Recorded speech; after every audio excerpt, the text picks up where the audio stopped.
greetings. It's a great honor to have tonight Tony Fretton lecturing for us in this fantastic circle of seminars organized by Archetipi, that are a group of students by our university, and by Giovanni Multari and Ferruccio Izzo. I thank them very much, and I thank all the students participating to those seminars.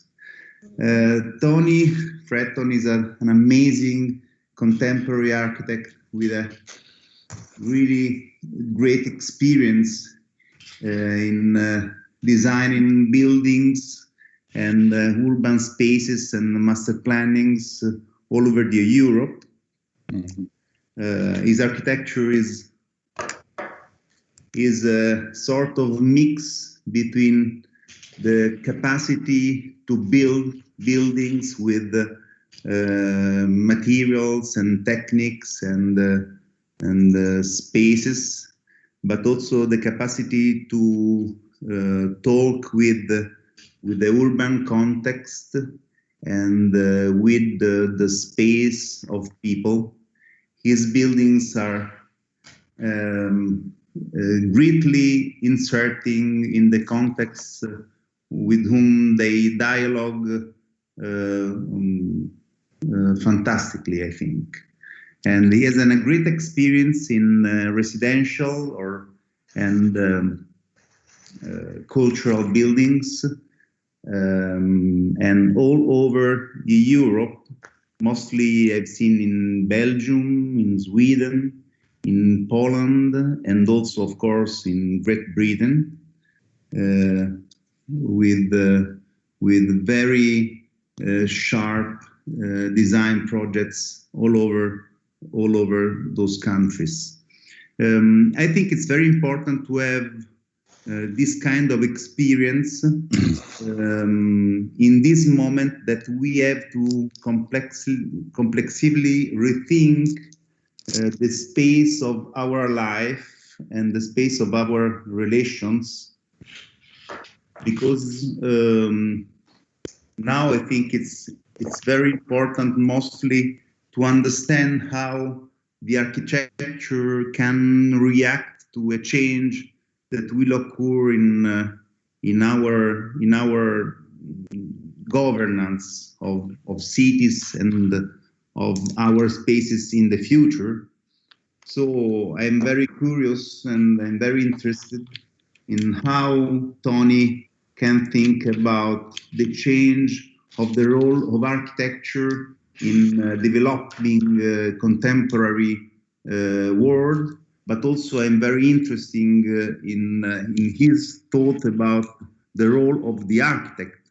How can the architect play a role in designing future lines of development of a social life that has to rebalance, I think, the roles of housing, dwellings, and also all the public and civic functions. So I'm very, very glad to introduce him, but Ferruccio will do it in a more precisely way. And so I give the floor to Ferruccio, and I'm still very honored to have Tony Fretton lecturing with us. Thank you very much, Tony. Thank you. I will just leave Giovanni give a few biographical data and a synthesis to the students in order then to leave Tony to start finally his lecture. Ferruccio, sorry, before there is an hello by Marella Santangelo. She want to... Marella, please, come. Benvenuto Tony. È un grande onore per noi averti in questo pomeriggio e siamo molto felici. E grazie. Grazie a tutti. E grazie mille a lei. Shall I begin?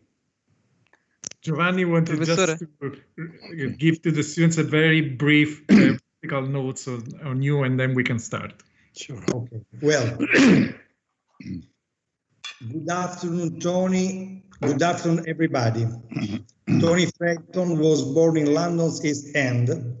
He graduated from the Architectural Association, AA London, the oldest and most prestigious independent school in the UK. During the 60s, he worked for important architectural firms such as Arup Associates, Neyland, and Chapman Taylor. The practice based in London is well known for many projects, government offices, commercial buildings, housing, and prestigious public buildings, such as the famous exhibition spaces at the Lisson Gallery and Camden Art School in a late Victorian building. Notable examples also include private residences, such as the Red House and Anish Kapoor House, also the reconstruction of a neo-Georgian building. The Red House, in particular, is the home of an art collector with distinctive red French limestone facade. Winner of numerous awards, the Red House is also, as Robert Maxwell wrote in Casabella, an ideological free space which gives the impression of being unfettered by dogmas and at the forefront of a new wave of beauty. Tony Fretton Architects won the RIB Award for Religious Architecture and Guardian Best British Building of the Year Award in 2003. In addition to his considerable advisory work, Fretton taught at the AA in London from 1988 to 1992 and Harvard in 2005, and was visiting professor at the Berlage Institute, Lausanne Polytechnique, and ETH Zurich. From 1999 to 2013, he has been professor chair of Interiors Building and Cities at TU Delft. Since 2013, he teaches postgraduate architecture at the Sir John Cass School of Art, Architecture and Design of the London Metropolitan University. His most recent publication is AIOU, Article, Essay, Interview, A Out Case, by Jepson Books in 2018. Please, Tony, start your lecture. Some things I can say. Welcome in our team and thank you. Well, thank you. I'll show more recent work than the ones you described, and I'll begin with the Art Museum in Denmark in a place called Fuglsang, which means bird song. And this building is 2.5 hours away from drive a long distance through the countryside. And then you arrive here in a farmyard, in a farm with a manor house here and an agricultural building here and a pond. And the manor house has a rather interesting interior. All of the floors are different. So this had an effect on the design that I made for the museum. And the building was located here so that when you arrive, well, first of all, it relates to the building next to it in height. But when you arrive, the first thing you see is the countryside. You don't see the building. So from that experience of seeing the land as you drive through it and arriving and seeing this view, those things work in the interior of the museum to give it some structure. So you as you approach the building, the view of the land goes away, and then you find yourself inside in a cafe, and at the back of the cafe is this view here of another part of the location. It's a garden for growing apples.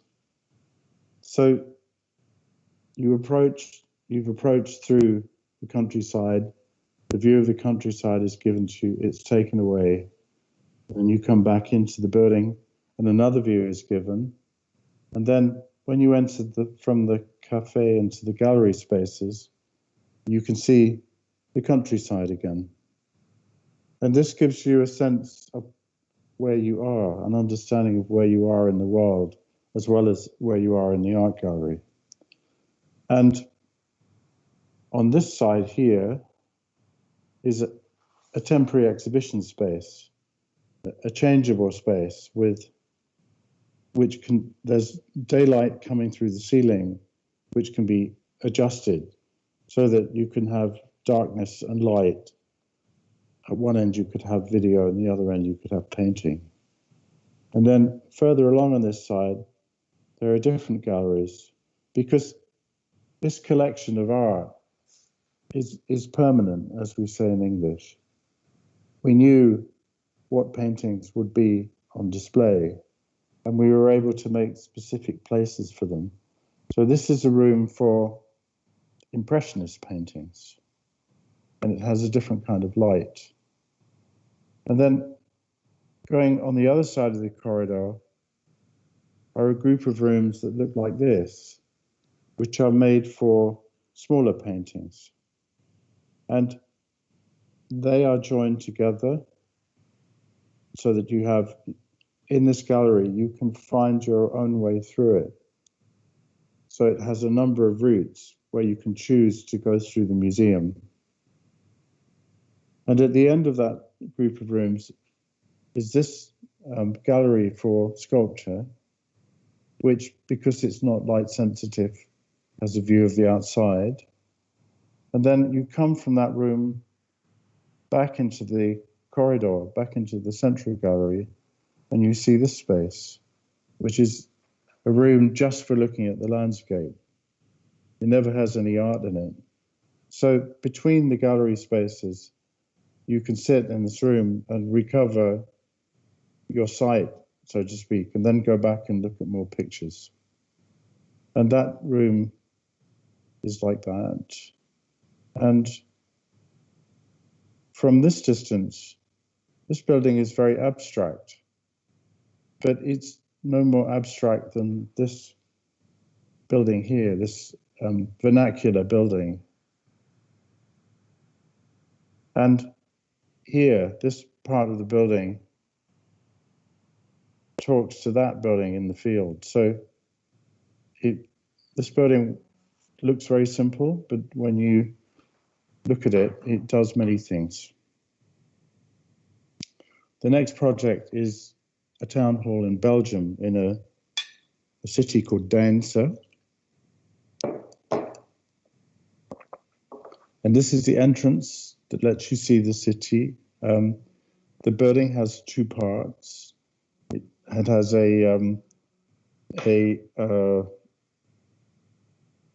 sorry, oh no, go away. Sorry, folks, this is problematic. Right. There's an office building here for workers in the city.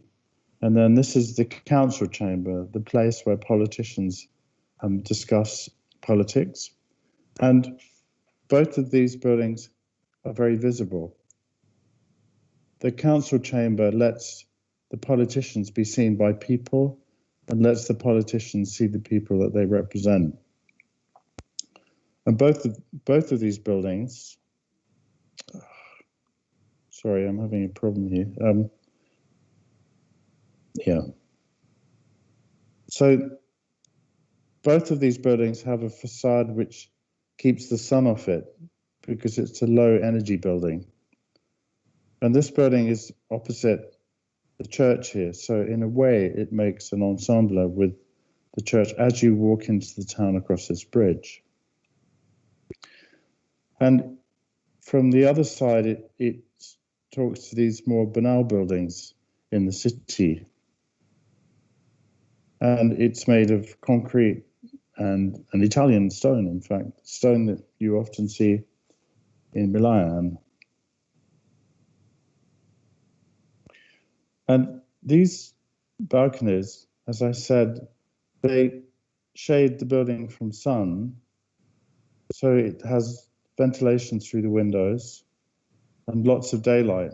So it is a low energy building, but these spaces also have another purpose. This is where, for example, people have their lunch on the terrace. So they are places where the community of workers can come together and get this beautiful view of the river.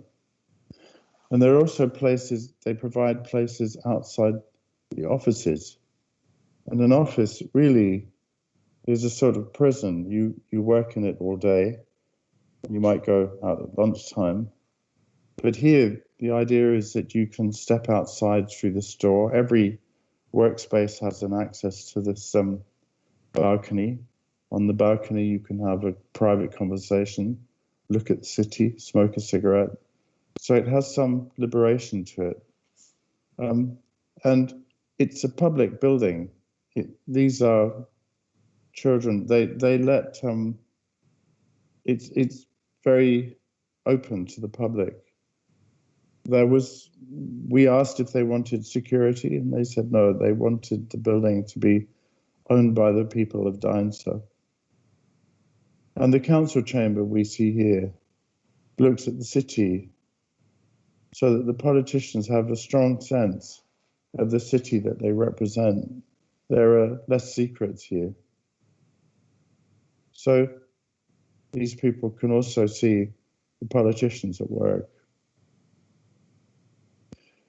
Also in Belgium, in Antwerp, we've made this project, which is now complete, which are 2 buildings in a group of 6. This is a building by David Chipperfield, and there's another one out of the picture, and 2 more by Roger Diener, the Basel architect. And so these buildings are made of brick, and they're very simple. They one has a vertical emphasis, the other has a horizontal emphasis. So they're funny in a way, but also they're clever because we've left the corners out here, which makes the facade much more energetic. And also the lights in the balcony, but they're lit from down here so that when you look up, you see an illuminated ceiling. And the facade is animated by the way that lights come on or off according to who's home. So it's very simple and very urbanistic, and it has a crown here of metal which is lit at night. And you can see the bricks project. And there's a beautiful landscape by a French landscape designer on which these buildings sit. And it has an arcade through which you enter. And these corner balconies are not only to give the facade form, to give it memorability, but they're also about how you live in a place like this, because this is not very far from the center. Antwerp is very small, but it's not in a street, so you don't have neighbors across from you. But what you do have is a view, a big view, a 90-degree view, where you can see the city developing. This is your neighborhood. You see it at a distance. Again in Belgium, in the town of Ghent, we've just completed this project of 200 houses. And this side was a garage from the 1950s, which has it's an historic building and it's protected. And we had to extend it. So this is what we did on the other side. We made a series of big building blocks, mansion blocks, and between them, there's a garden. And that's because this street here can't have any shops on it, so there's no street level animation. These gardens provide a kind of urban animation. So this is what they look like. They also provide a space where people can look across and there's a sense of neighborliness. And this is a community of different people. It has conventional householders, and then up here it has older people who are living in a protected home. These courtyards give a place where they can come together. So let's look at what it is like inside. So there's some beauty here. You know, this balcony runs into the screen, and this gives you an idea of the scale. And it's very simple. It has apartments at ground floor level, which is very, very Belgian.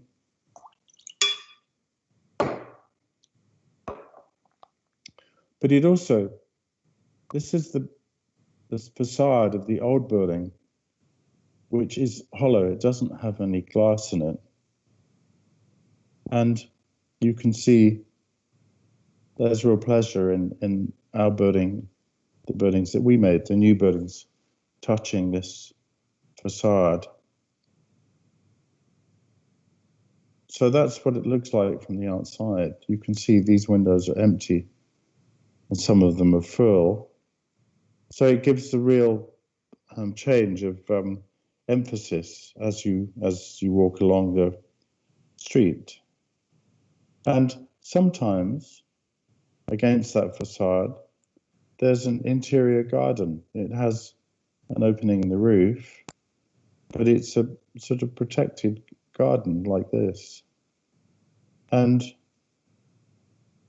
the window opens in the existing facade. And it looks like that. And further along, at the end of that protected facade, there's a building that we made, another building that we made, which is like this, which is made of the same brick, the same glass brick, as glazed brick as the older building. We just finished a competition for Swiss radio and television, which we didn't win. A very interesting project because it was small, but this building was intended to be the icon of a huge campus where Swiss radio and television is located. So there are many buildings here, and they connect, or would connect, into the building that we designed. And the building we designed would have a huge cafe that was for everybody on the campus.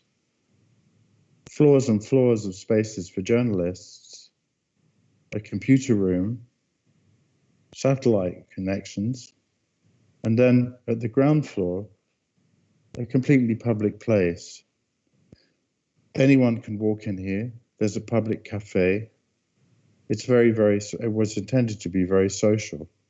So this is a view from above. You come in through these doors, and here is a news theatre with steps like an arena. And above it, in this space, you see the news being projected. And above it, you see the news being made. So it's very exciting. And although the front looks very big, in fact, behind it, there's this huge garden space which tumbles down into the ground floor. And this is a public courtyard on the ground floor.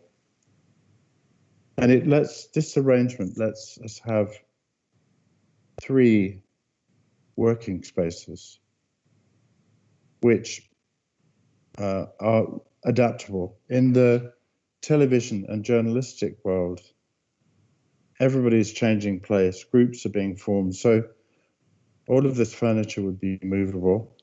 All of the lighting comes from the desk downward and also upward. So it's very flexible, and yet it has character. You are always close to a window. You see your colleagues across. And also, just to explain another point, these working spaces, 1, 2, 3, have a cafe on every floor, which is just a bistro. and it was intended to not be heated. It would be outdoor temperature, or it wouldn't be air conditioned. And it was a space where you could go and work on your laptop, think, do those things, find those ideas that you find when you're not working. On the ground floor, this explains, on the first floor, this explains again how it works. So this is the cafe for the whole of the campus. And these cafes look very sad when they're empty. So we divided them into smaller spaces to give intimacy. And we put a cafe here, a sort of bistro, where you could say to somebody else way over on the other side of the campus, let's meet. And you would say, let's meet at the bistro opposite the newsroom. And you'd come through here or through here to meet.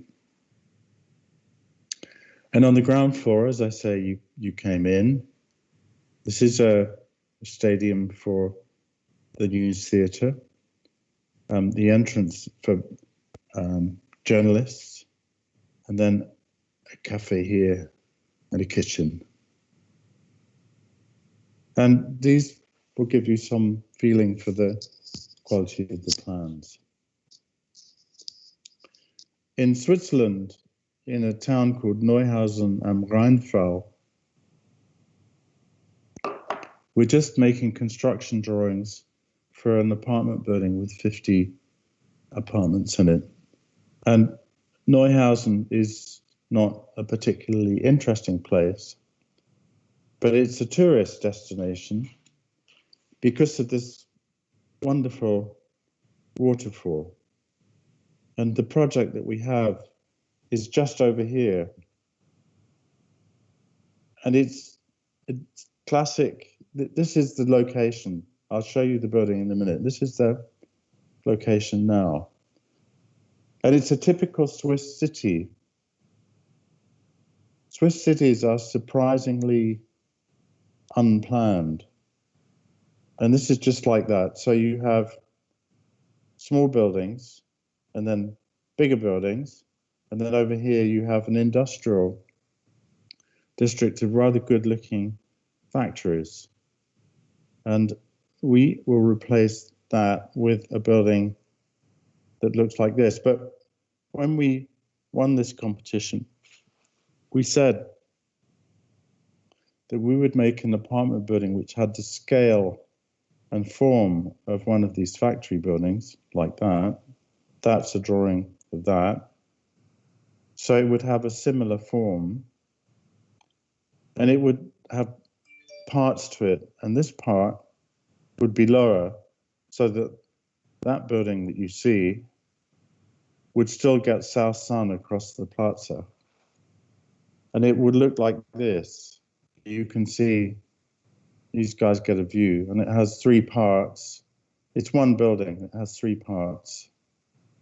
It has a tall part looking over the waterfall, a shorter part looking over this new plaza, and then a smaller part which is in the scale of the buildings on the opposite side of the street.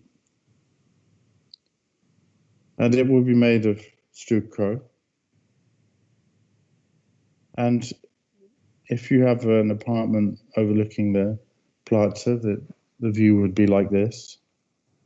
But over toward the waterfall, it would be like this. And this is ordinary Swiss housing. It's not super deluxe. Some time ago, we finished a group of buildings in Den Helder in the north of the Netherlands, in a location called Molenplein, which means mill plaza. And we were working, this is very typical for Holland, we were working with another architectural practice. And in Holland, they're obsessed with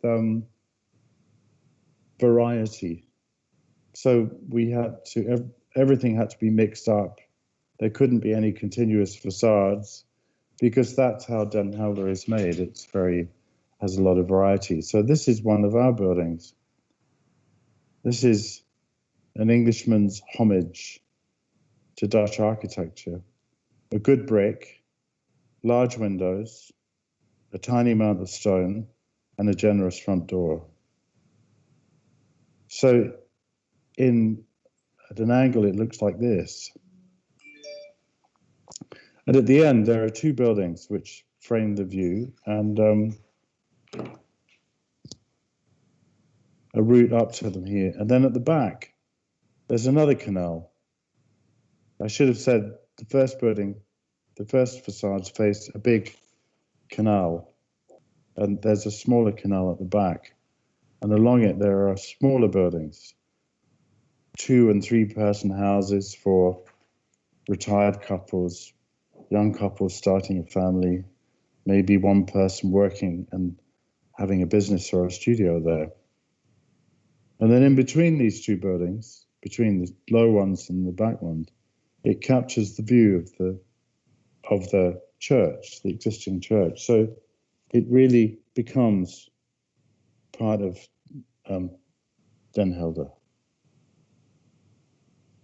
And this is a more complicated but very small building, which is in front of the Tower of London.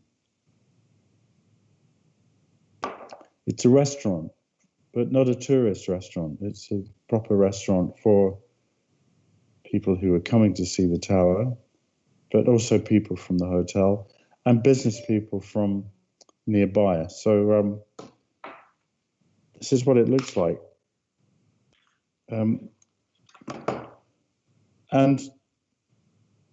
I wanted this building to relate to the Tower of London, which is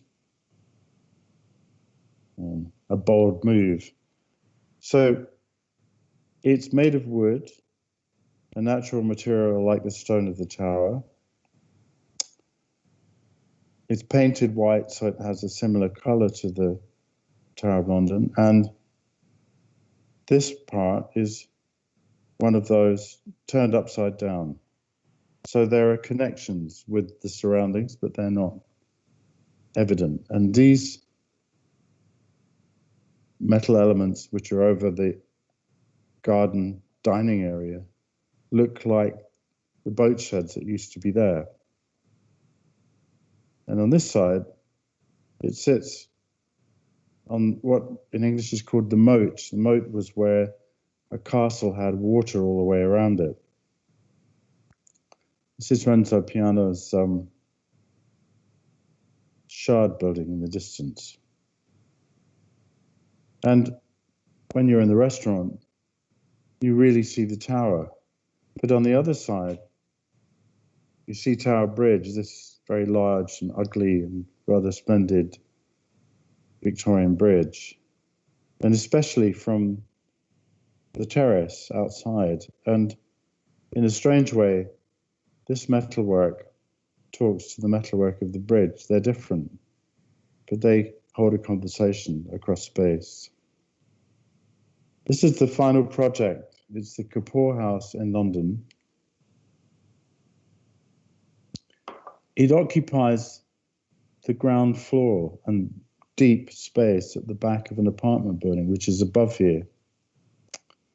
So that's the door to the apartment building. This is the entrance to the Kapoor House. And this is the entrance to the garage of the Kapoor House. There's very little light. These sidewalls cannot have any windows. So we had to stretch the light, so to speak. So the entrance doors are glass, which bring light in here. These surfaces, like the cupboard and the floor, are reflective. Not highly reflective, but reflective enough. And then there's an electric light in the ceiling. And as you go forward, you find this is a difficult image to understand because it's a courtyard designed by us with a sculpture by the American sculptor Dan Graham in it. This is a clearer photograph. This is the living room. with a stair up to the bedroom, and then a corridor that takes you along the garden to the bedroom at the back. So that's the stair that goes upwards, and we'll look at that in a little while.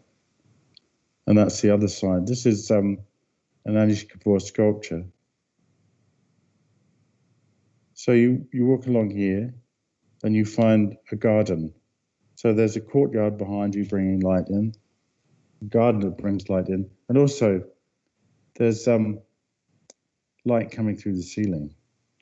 And that's the corridor. You go up some steps to the bedroom at the back.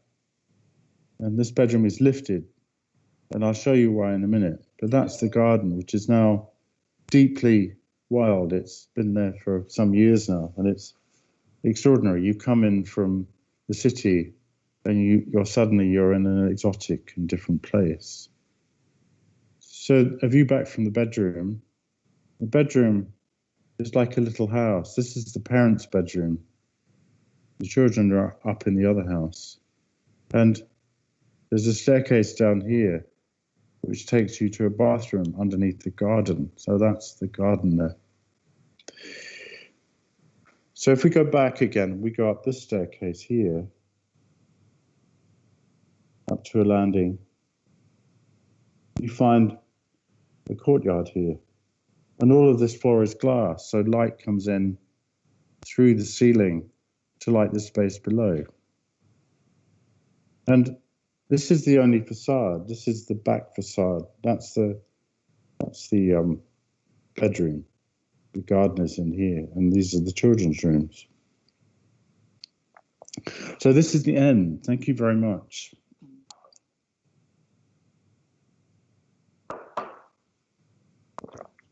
Ferruccio. Tony. Ferruccio, thank you, Tony. Tony, thank you very much. Thank you very much for your generosity and for your wonderful lecture.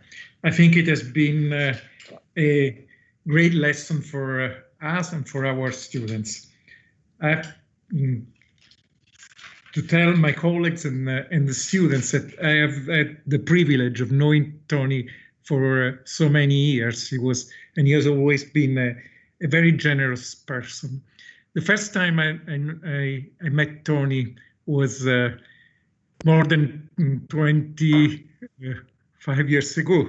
And I was, thanks to Domus, while I was living in London, asked to write an article about a project that Tony was doing at that time, which was a small studio. Tony, that was the Poplar Muse, was a studio, a small office for a photographer. Mm. And looking at the work of Tony today and looking at the variety of work, I recognize the same feeling and the same passion for architecture that I recognize in that little space. There was a small office in a muse where there was a ground floor, which was a quite public and in relation to the outside world. And it was making a room, a generous room, which was full by light. And then the objects and the life in this place for visitors, for this photographer that was meeting his people, was full of objects designed by Tony, desk, cupboards, and even the stair were all designed to reveal their form and to make the space as appropriate and as capable of enabling life. Through Tony, I understand how much is important that buildings enable life. I understand, and he has been always a constant reference in my work, both as an architect and as a teacher. And I want to point this out because I think he has, along his career, always worked with a sense of appropriateness, a sense of space, of building space for people, of building space in the city. And all these buildings, the variety of great buildings that he has shown us, that go from simple housing in the Netherlands for normal people to sophisticated houses, villas in London, they all have as a very strong sense of place, a sense of being within a city, and a sense of continuity. And it's amazing how, and this I think it's a great lesson for all of us, how Tony, with very simple elements, is capable of bringing together different conditions and is able always, since from that little project that I was mentioning you to these big projects, to bring together conditions that are very different, but also to bring together different times and to make things relate and speak to each other, to have a dialogue between and in places where people are the center of attention. So I think this is the best answer that we can consider as a reference in what Michelangelo was asking would be the role of architecture and the role of architect in confronting the new situation and the new dimension of living in the contemporary city and the new situation that we have to confront. It was really refreshing to see how a museum could be a place for people and for art. How a museum is a series of beautiful rooms that are built around an art, but also in relation to a landscape. And it's beautiful, the relationship between those galleries and the space just to look out into the landscape. And it makes a completely different feeling of what is art today. It's not the art that is done to make money, but it's the art for a society. And all the public buildings of Tony and all his small houses, small project to the big project, have a great attention to this. And I think they really sharpen one's sense of being in the world, and they celebrate life and they celebrate cities. And I want to thank Tony, and I hope he has still some time to open the question to the students that I think will be really happy to ask you some questions. Thank you, Tony. Thank you, Ferruccio. Could I see their images? Shall I close this display? Yes, Architect Fretton, you can stop to share your desktop if you want. Okay, I can. Yeah, here I am. Is this good? Or... Ferruccio, posso fare una piccolissima domanda? Sure. Tony, there is a question from Michelangelo. Hi, Michelangelo. Thank you very much for your sharp and very, very clear lecture, and for the elegancy and the sobriety of your fantastic projects. Thank you very much. Thank you for our students.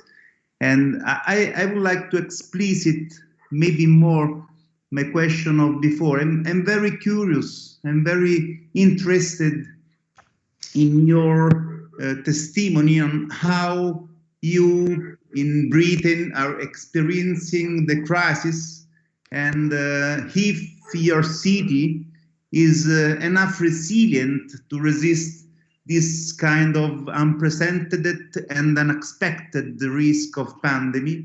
And first of all, and the last question is, how do you think the space will have to be modified, and how do you think we have to change our paradigms of reading spaces and designing spaces to create more resilient spaces to this new concept of distance among people? Well, firstly, working in England is a disaster anyway, so added to a pandemic doesn't seem any different, you know, from the normal disaster of working under a conservative government led by somebody who can't even walk in a straight line. So, but I have a sort of resistance to, let's say, projective architecture. Those architects like OMA who somehow want to be, as we say in American English, ahead of the curve. I find that very uninteresting. Architecture is, in my view, it can never be avant-garde. It's always behind the times. It's always looking at things that have happened and making sense of them. You know, it's a slow process. It's like Walter Benjamin's Angel of History, who flies backwards into the future, not knowing what it is, with the world collapsing after him. We, as architects, absorb things that are discovered in politics and art, and we make them into buildings. We do that quite a long time after those avant-garde things occur. And we offer a type of stability. So I remember a long time ago, when I was first in the Netherlands are obsessed with progress, you know. And there was a symposium at the Berlage Institute, which was particularly obsessed with progress and the future. And I said, in the last 20 years, things have changed gradually. We used to have desktop calculators, and now we have computers. We have gradual change, and sometimes we have great change. But I look out of the window of my office, and the building fabric hasn't changed, because unless you're in somewhere like Dubai or Singapore, where it's incessantly changing, the building fabric of the city doesn't change. As architects, what we learn is to make buildings that are very general and which can be understood differently by different people, you know. That's what we're really good at.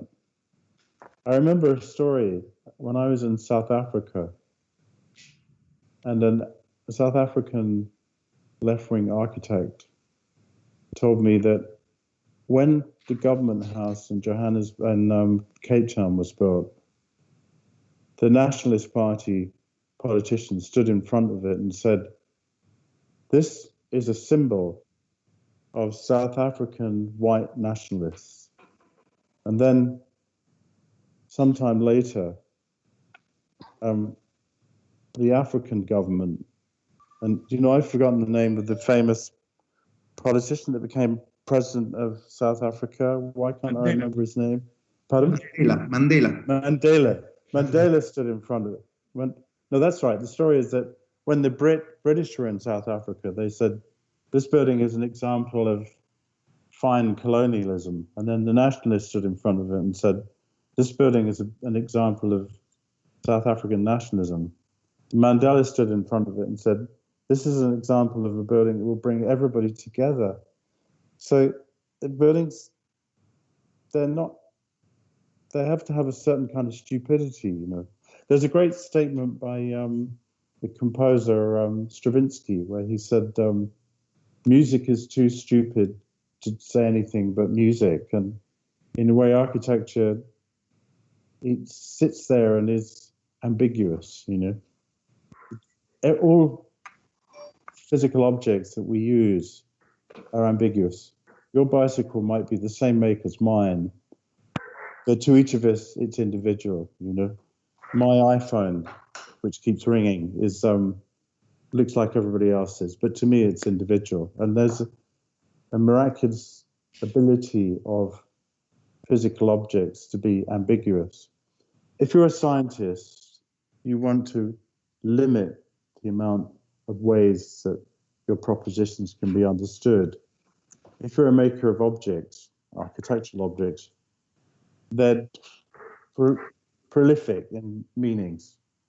And yesterday I gave a talk on the Swedish architect Sigurd Leverens, and I gave a very sober description of his church in Klippan, which is very striking. And people from the audience had completely different views on it. And I said, this is characteristic of buildings. They allow you to understand them in different ways. So that's why buildings are future-proof, because they're ambiguous. So what will happen is that people will make sense of the world and buildings will stay the same. Call me a conservative if you will, but I think that's a progressive position. This is water, it's not vodka, by the way. It's too early, really. Thank you. Drinking alcohol. I don't know if that answered your question, but probably not. But I'll try. Are there any other questions? Thank you very much. Are there any other? Chiara, please. Chiara, please. Okay. Okay, thank you very much, Architect Fretton, on behalf of the Association Archetipi for accepting our invite. We are glad to be in your presence, even if we see each other on a virtual platform, but it's the only way we can meet you at the moment. But above all, I want to thank you for your lecture. It has provided food for thought. So let's move on to question time. I know that our guest, the architect Fretton, is happy to answer any question you might have. So please feel free to write in English your question on the chat of the team. And I will ask you to turn your sound and video on, and I will give you the floor. Waiting to get the question from the audience, there are some questions that we have already raised from the students members of the Association Archetipi. And the first question that I want to ask you is, today we live in a reality where we have to face the problem of the lack of spaces. And as a result of that, we try to push for an idea of adaptable and flexible architecture that is able to drive the change and to permit its own change over the course of the time, adapting to the different needs of the users in order to avoid, for example, obsolescence. What is your point of view about this topic? Well, buildings are better if they can be used and understood in different ways. And well, it depends on the building, really. I mean, if it's a building like the house for Anish Kapoor, he and his wife wanted it to be in a particular way. But if it's housing, which might be occupied by different people, then it has to have some ways of being used in different ways. And that doesn't mean to say that it has to be reconstructed inside. It can have a generality to the rooms, which mean that people can use them in different ways. And I've often taken my students to look at housing projects, and they're always shocked by the different ways that people use the same building. You know, when I was in Lausanne, I had the students make a video study of housing, and that was really, really interesting, you know, because as an architect, you'd never believe that somebody would put a cabinet over the window, or you know, their bed in a place you'd never expected. And in a way, there's a kind of freedom to it. When we made a project that I didn't show for housing in the north of Amsterdam, and the people that had it were very enthusiastic about it, and they said, would we like to go and see what they'd done in Holland? When people buy an apartment, you open the door and it's got nothing. It doesn't have a kitchen or a floor, but that's how they like it in Holland. And they get an interior architect who does it, and they do it themselves. You know, if you ever go to a restaurant and there's a group of 20 people next to you and they're rearranging the tables, they're Dutch. That's what they do. They're constantly changing everything because that's what they do. And so we planned it in a particular rational way. And then they said, what did we think of how they're made the apartments. And I said, but that's your choice. I'm happy with it. I'm happy with what you've done. The idea that you would have an internal bedroom and give the space with the window as a room for you to keep your snakes is wonderful. So in a way, you have to somehow accept that people will use your buildings very, very differently from the way that you want. And if you can do it, to make it so it's possible for them to do that, to provide some adaptability, which doesn't mean you have to tear the insides out, Okay, thank you very much. We have another question from Nino Silva. Nino, if you want, you can turn your sound and video on, ask the architect your question. Okay, can you see me? I can see you, yeah. First of all, thanks, Mr. Fretton, for the lecture.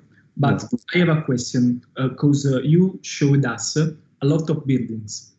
Now, one of the most important topic in this period is the public space, yeah. Which, in my opinion, is a democratic space that connects architecture and human rights.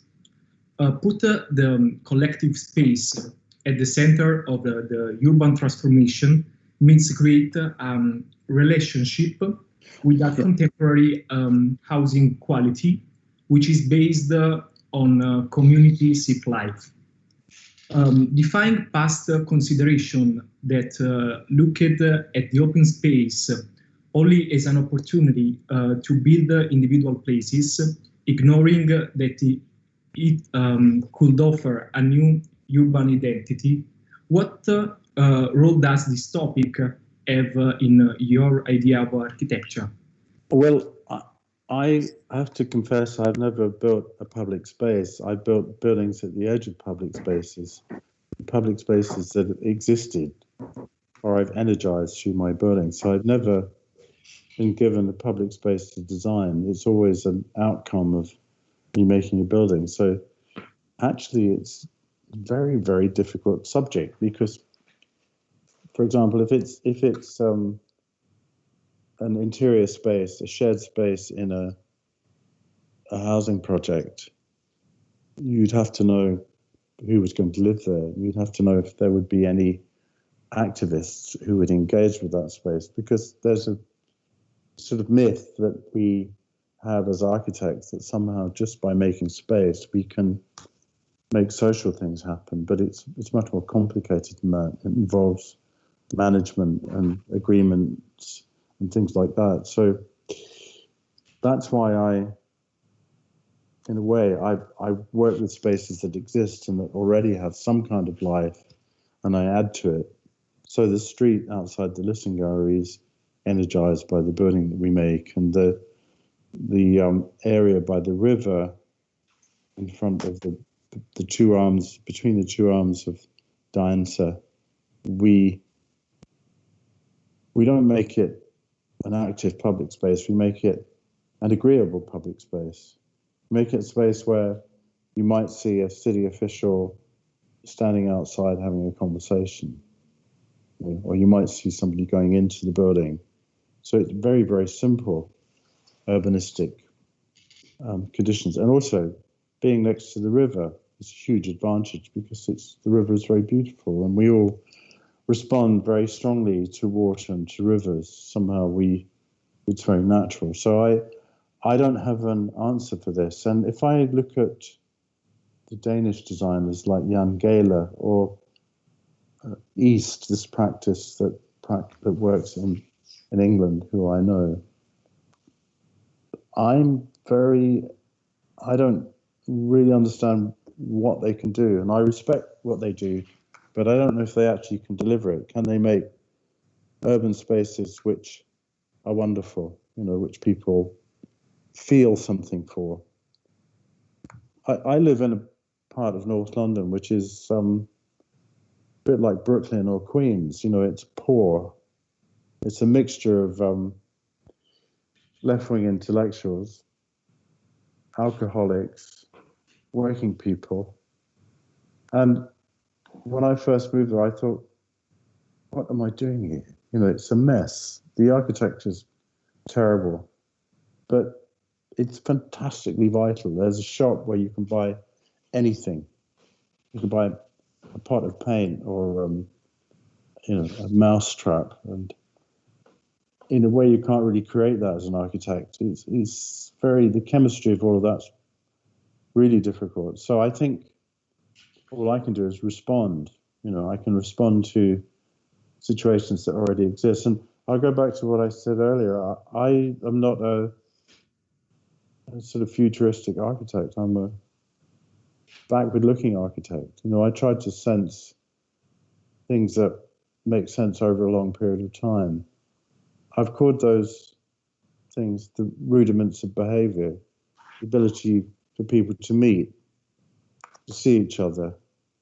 In the museum, when you come in, you're compressed underneath the portico, and for a few seconds, you're a community with a group of people you've never met before, and then suddenly you're not. So my sense of public spaces work is much more experiential, you know, rather than predictive. So I don't have an answer for you. I only have this answer for you, which is not an answer, but it's the only answer I have. Okay. I've run out of vodka. I can't believe this. I have to finish in half an hour because I have an online yoga class. Can you imagine? All 60 of us in Velcro, kind of in our bedrooms doing yoga in front of a screen. It's so funny, you know. And the yoga teacher says, "Straighten your arm." Okay, you know, she's looking at me. How can that happen? It's very funny. This is the modern world. This is how we compensate for it, by doing yoga in front of a screen. Okay. We have another question from Luigi Emanuele Amabile. Hey. Hello. Hi. Hear me? I can. Yes. Good evening, Mr. Fretton. And I join the others in thanking you for the very interesting lecture. And as Professor Ferruccio Izzo pointed out before, while you are explaining your project, you're always specifying how the spaces can afford and can permit human life to happen. And in a way, you always allow in your architecture for humans to meet, to you really take care about human gestures, and in your work you look like a very fine observer of human behavior. So this is also evident in your Instagram account, which I think many of us are Yeah. many of us are followers of you. I think everybody's following you actually right now. But so it's really interesting me. It's the theme of ordinariness, the way you look at ordinary things and maybe you transpose them in your work. So my question is this way of looking at things that you are trying to crystallize on Instagram somehow, it's actually part of your job? It's something you actually do?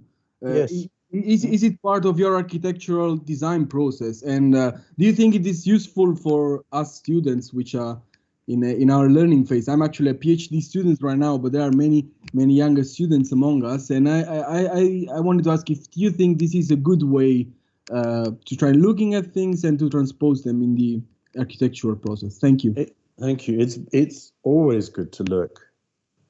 I'm not a brilliant observer of people. I mean, to do that, you'd have to be less of an egotist, you know.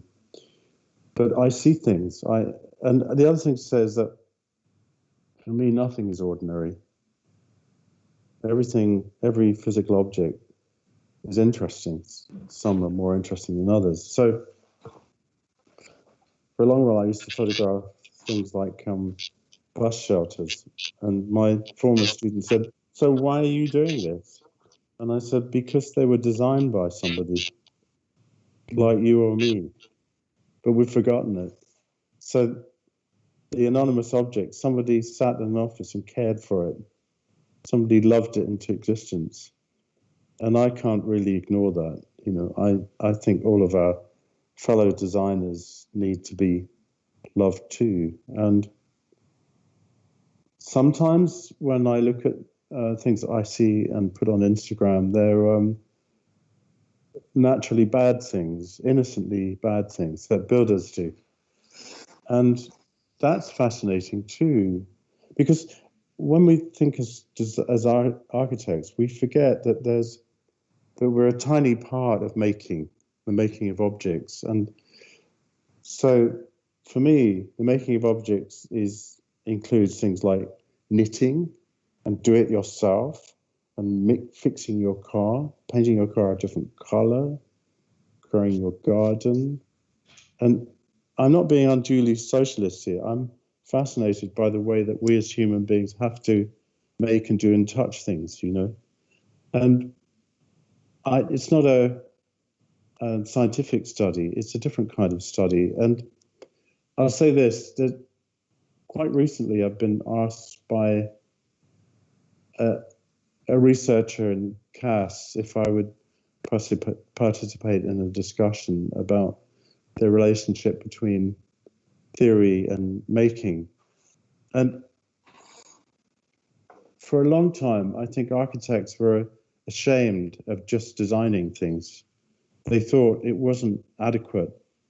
And the other thing I learn about theorists whenever I'm in a conference is that in a very strange way, they don't think these buildings are designed by anybody somehow.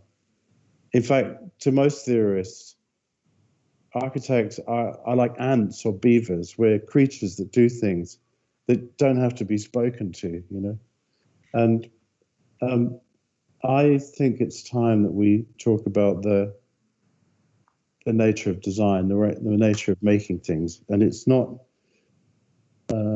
it's sophisticated, but it's not scientific. So the thought processes and methods that you would have in cooking a beautiful meal for people, or choosing the suit you would wear to go to meet somebody and tell them what you want them to think you are, they're all the similar intuitive skills that we have as architects. So you see, I was completely changed as an architect by a moment about 30 years ago when, for a short period, I worked in performance art, and it was a very short period. And well, it's a funny story. I went to see this group, and they were wonderful. And I said, could I work with them, thinking that I would design scenes? And the very next week, I was in France playing an architect. So the cruel guys. And the point is that what I discovered, this was at the time when I couldn't really get architecture to be as exciting and as expressive as the art or music that I was looking at and listening to. But performance art was using the same things that architects use. They were using material objects, events, and they were using them in a completely different way. They were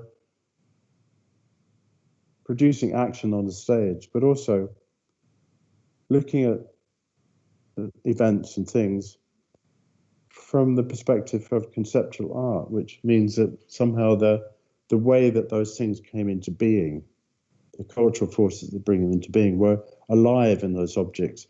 And I suddenly thought, I can do architecture this way. So that's what happened there. And so I'm much more physicalized than intellectualized in this. Does this go somewhere to answering your question? I've finished. That's all I can say. Thank you so much. You're welcome. Okay, we have another question, if you agree, Architect Fretton. Yeah. There is a question from Bianca Rodriguez. Hi, Bianca. Good evening. Firstly, thank you so much for this interesting lecture. Hi, Bianca. Very, very interesting lecture. I noticed that some elements of the landscape are repeated in the sites where your projects are located. For example, I refer to relation with the river and the canals, as in the town hall and administrative center, as in Montplain projects. So I want to ask you, how is possible reflects some similar conditions in a different scale of buildings? How is possible? Well, sometimes it's not, but I'd say this, that in the apartment towers in Antwerp, we were able to make distant relations. We made views.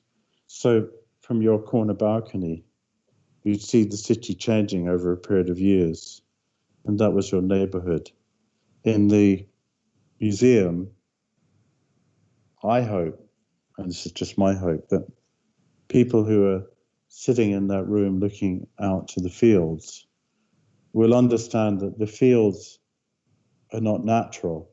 They're made by hundreds of years of human effort, anonymous effort. So the fields are a huge cultural artifact, and just as interesting as the paintings in the gallery. So I have a wish to show all these aspects of making, as I've said earlier, about the fascination I have with making and the way that we as human beings make things and interact with physical objects. I want to legitimize that. I want to stop architecture constantly being narrowly architectonic, or thinking it's an art form, or thinking it's a business. I just want to say, wait a second, we're doing something which everybody else is doing. So in the material world, you have the things I described, but then you also have nature, and at least to me, natural objects are a mystery. We'll never know what plants, the consciousness of plants, well, we probably will never know. And yet, there they are. They're a sort of, I need to find the right words for this, a sort of, they're the inexplicable part of a landscape. When I went to Porto to see the work of Álvaro Siza and Fernando Tavora, they made a garden called Quinta de Conceição, and it's full of wonderful relationships. There's a tennis pavilion which looks out over the tennis courts, and then it looks out over a dockyard. So in Portugal, there's always foreground beauty, and in the background, complete madness. In Portugal, if there's a beautiful place, somebody will build a shoe factory in it. So Caesar and Tavora absorb all this, but then all of the trees, which, well, they're not natural, they were planted hundreds of years ago, are left. And in an English park or a French park, all of that would be turned into a sort of machine for enjoyment, or if it was French, it would be a pattern, a parterre. In the Portuguese sensibility, the trees just there, and you don't know why they're there, and you don't know what they're thinking, and they challenge you as a human being because they represent a massive part of the natural world about which we can never know anything, apart from having romantic thoughts. So does that answer your question? I hope it does. I'm not a natural person. I grew up in the city, so if I go to the countryside, I feel deeply uneasy. I can just about go into my garden, which is 7 meters square, and grow some lettuces, And so I have a particularly urban view of the countryside. I'm being asked to write an article for a Viennese writer about the countryside, and I think I want to write about how when I made a building a long time ago, a little religious building, that I arrived and I had an urban sense of the countryside. And the farmers, there was a tree and a hedge, and I said that was part of my scheme. And I went back and they'd pulled it out, because that's what you do in the countryside. You just dig things up. And so I think I want to write about my impression of the countryside and a countryman's really rather violent view of the countryside, and then an academic's view of the countryside, which is romantic. So that doesn't really answer your question, but it may go some way to confusing you more thoroughly. I hope not. Maybe one more question, then I have to stop. Otherwise, I'll miss my yoga class. Okay, so if you can stay with us, we can stop now. Okay. Yeah, 10 more minutes and then I stop. So if we would do that. Are there any questions? Or? Yes, there is another question, one last question from Vlad Fedotov. Okay. Good evening, Mr. Fretton. Hello. I have a short question about that you showed us before. The cafeteria near the Tower of London combines the modern stand with the past. In the Italian context, where there are many historical areas, how we can communicate with the public opinion and show our ideas so they will be accepted? Well, it does require, if you want success, it needs city authorities to be more liberal. And if you don't have that, it's architects alone can't do this. They can make propositions about great contemporary buildings which work in relation to historic buildings, but you need an acceptance on the part of city officials that you can do that. And we were lucky in the Tower of London. We very lucky, because we had a very liberal group of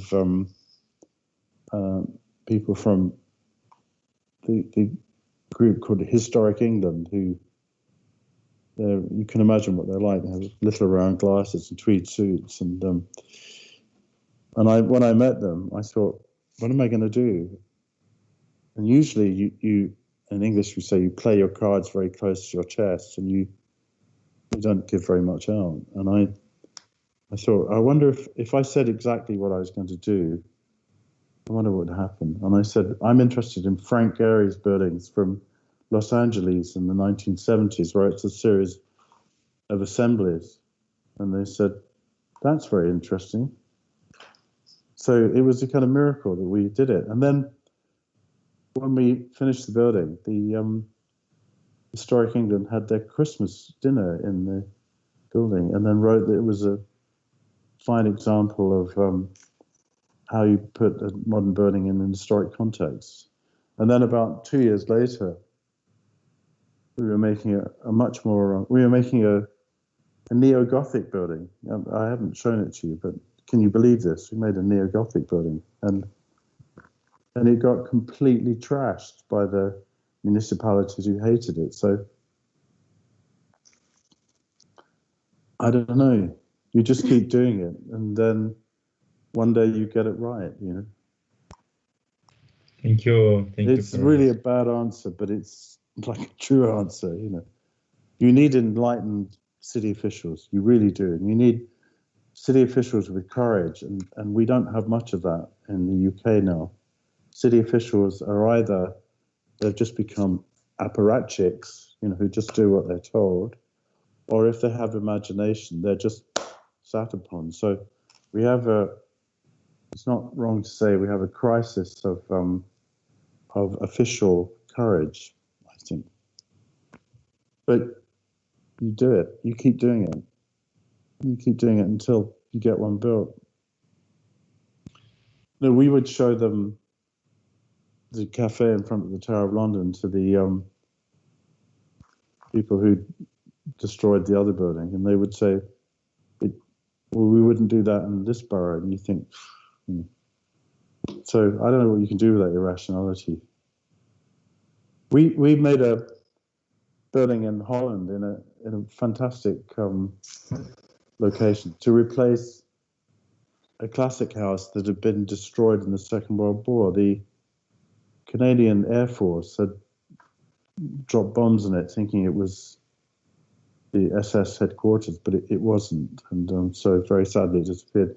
And we made a scheme, and I'd never been so insulted by the city officials. You know, they took it in turns to write how terrible the scheme was, and you think, you know, so we're living in a very, very irrational world where it's difficult to win on this one.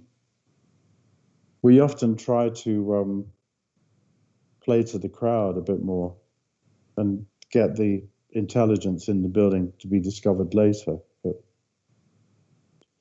you know, win some, lose some. Good. Should I go to my yoga class now? Okay, thank you I'm not looking again, forward to it. Thank you again, Architect Fretton, for your lecture. We are out of time. I think that I have to give the floor to the Professor Antonella Di Luggo, if she wants to add something. Yes, sure. Thank you very much, Chiara.